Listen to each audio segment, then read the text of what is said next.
O tempo desafiador que nós estamos vivendo implica repensar várias estruturas de pensamento, de fala, de ação. Na verdade, repensar quem nós realmente somos. Sair do modus operandi de caridade ou de filantropia, ou até de responsabilidade social, achando que nós devemos ajudar os outros numa mentalidade de carência e só fazer isso. Nós devemos ajudar os outros, sim. Aqueles que não têm devem ser ajudados por aqueles que têm, mas não parar aí. Por outro lado, não devemos cair no erro de dizer eu preciso empoderar as pessoas e só isso, e dar a elas oportunidades que eu tive do jeito que eu tive. Muita gente não precisa das oportunidades que eu tive, precisa das oportunidades que ela quer ter, que ela precisa ter. Ou melhor, usando a frase de Viktor Frankl que eu tanto uso, as oportunidades que ela deveria ter para se tornar a sua melhor versão. Viktor Frankl diz que é na jornada entre o ser e o dever ser, ou deveria ser, que acontece a transformação, a melhora individual e, consequentemente, a melhora do mundo. Então, aí a gente começa a pensar, peraí, como é que eu ajudo a outra pessoa naquilo que ela precisa? Conhecendo a outra pessoa. Como é que eu conheço a outra pessoa? Escutando-a. Vendo quais são as suas reais demandas e necessidades, mas também vendo quais são as suas reais capacidades, potencialidades, talentos, dons ou aquilo que eu chamo de superpoderes. E aí a gente começa a caminhar para aquilo que muita gente chama de responsabilidade social. Eu percebo que eu sou responsável não só pela minha vida e pelo meu desenvolvimento, mas pelo desenvolvimento do mundo. A vida é feita de pessoas que compreendem o seu duplo papel no mundo: se desenvolver e desenvolver o mundo. Ajudar a levar avante uma civilização em constante progresso. E quando a gente faz isso, a gente não está trabalhando só e apenas caridade, só e apenas filantropia, ou só e apenas sermos responsáveis socialmente. Nós estamos criando uma cultura de agentes de transformação social. Para isso, nós precisamos saber como estruturar o nosso discurso, a nossa fala, as nossas ideias. E aí tem um cara chamado Labov, que em 1982, ele descreve como é o processo de uma narrativa que funciona. Isso é útil não só para o responsável social, mas para o empreendedor social. E isso é usado em psicologia, em pesquisas de narrativa e é usado em literatura na construção de artigos, textos, filmes, peças teatrais. Labov diz que não há três passos, três atos numa peça de teatro, numa história. Há seis. O primeiro dos quais é o resumo, o sumário. Os pontos da história são apresentados. É quando a gente vê um filme dos Vingadores, por exemplo, com vários personagens que a gente já deveria conhecer, porque foram vários filmes antes apresentando cada um deles, mas a gente não conhece necessariamente todos. E aí ele apresenta um pouco o outro, um pouco o outro, cada um em seu núcleo, até eles confluírem. É quando a gente lê essa de Queiroz, os Maias principalmente, o primeiro capítulo fala só e apenas de onde boa parte da narrativa vai acontecer. A casa, o ramalhete. Resumo, sumário, pontos de partida da história. É isso que faz com que a pessoa que está acompanhando a nossa história, a nossa narrativa, saiba: ah, essas são as regras do jogo. É assim que vai evoluir. E a gente se frustra em muitas histórias porque são nos oferecidas regras no jogo no começo e no final é algo nada a ver. A gente fala de romances e de repente tem monstros espaciais. Talvez não combinem sempre. A não ser que o romance desde o começo seja interplanetário. As regras do jogo têm que estar claras no começo, segundo Labov. Isso é uma espécie de prelúdio.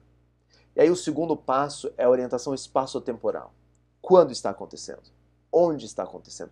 Quem são essas personagens que nós estamos conhecendo? Quais são as situações da narrativa? Isso é importante porque as histórias têm uma confluência de tantos personagens que a gente precisa se identificar com algumas delas. Ou pelo menos uma. E dizer, essa é a personagem que eu gosto.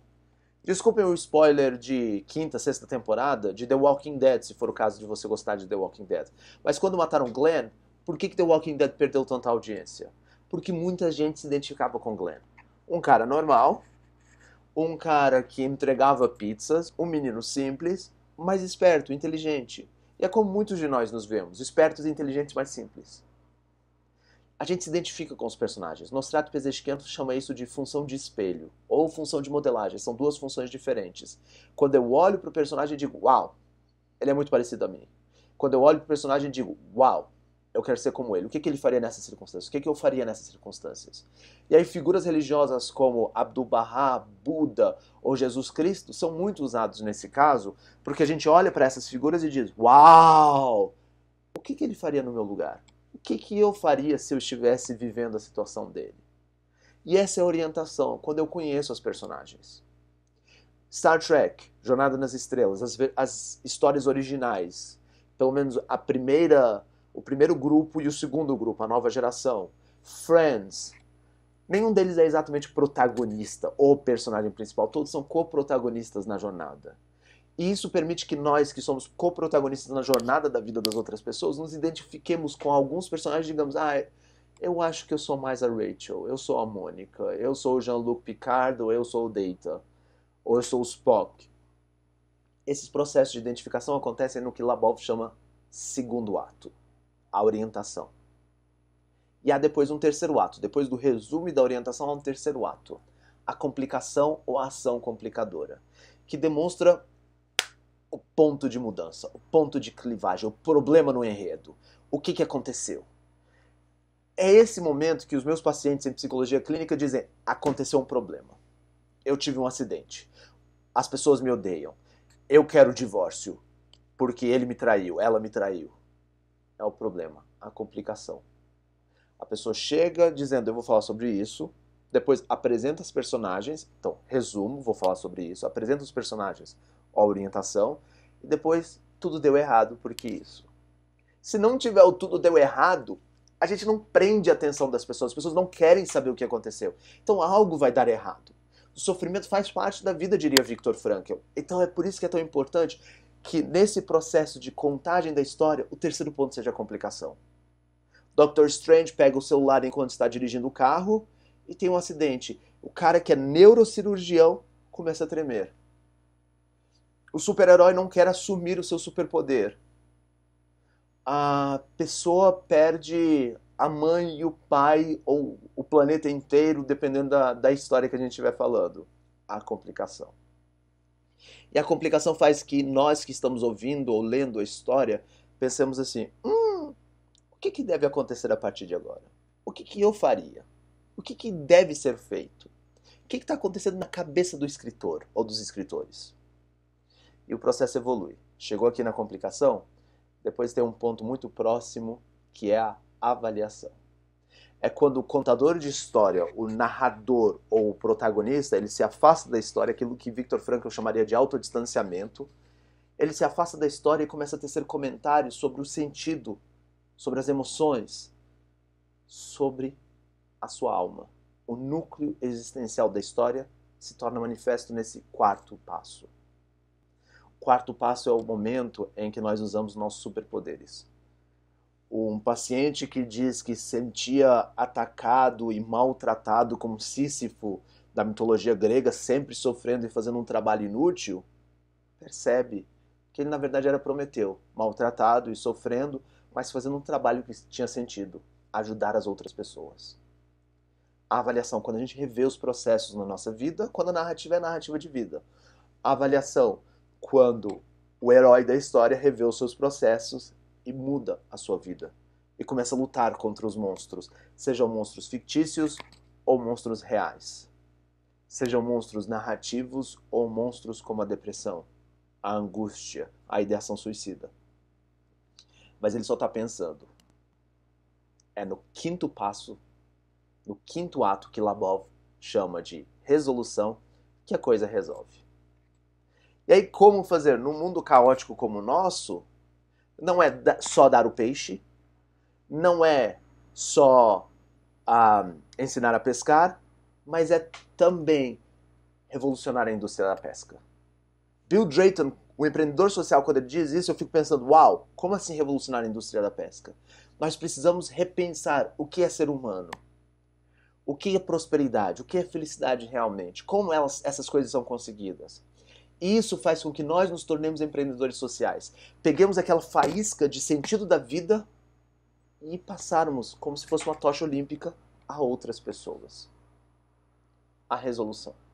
E algumas pessoas cometem o erro de encerrar a história na resolução. Mas os filmes da Marvel nos ensinaram isso. Na verdade, o primeiro filme que nos ensinou isso foi Masters of the Universe, a versão cinematográfica péssima de He-Man. Cena pós-crédito. E Labov chama essa cena pós-crédito de coda, ou cauda, em latim. A cena pós-crédito é quando eu não encerro o conteúdo. Eu deixo algo para uma possível próxima vez. E a pessoa fica, uau, será que vai ter mais? O que mais há além disso? Não se trata só de dizer, acabou, agora viveram felizes para sempre. A coda é, agora, talvez eles tenham vivido felizes para sempre. E aí a gente fica pensando, por que talvez? O que mais pode ter acontecido? Esse processo de construção de narrativa, segundo Labov, me lembra muito o que Agatha Christie falava. Agatha Christie, criadora de Hercule Poirot, um dos maiores maiores detetives de resolução de mistérios.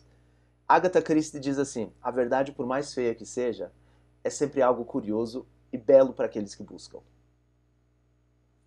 Todo o processo de contar uma história nos faz querer acompanhar o contador de história.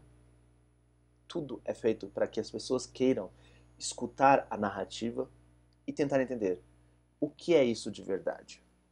E aí, no próximo vídeo, eu vou falar sobre esse processo de como montar aquilo que muitos chamam de pitch para convencer as pessoas a fazerem o que a gente acha que deve ser feito, para convidá-las a agirem conosco. Até o próximo vídeo, gente.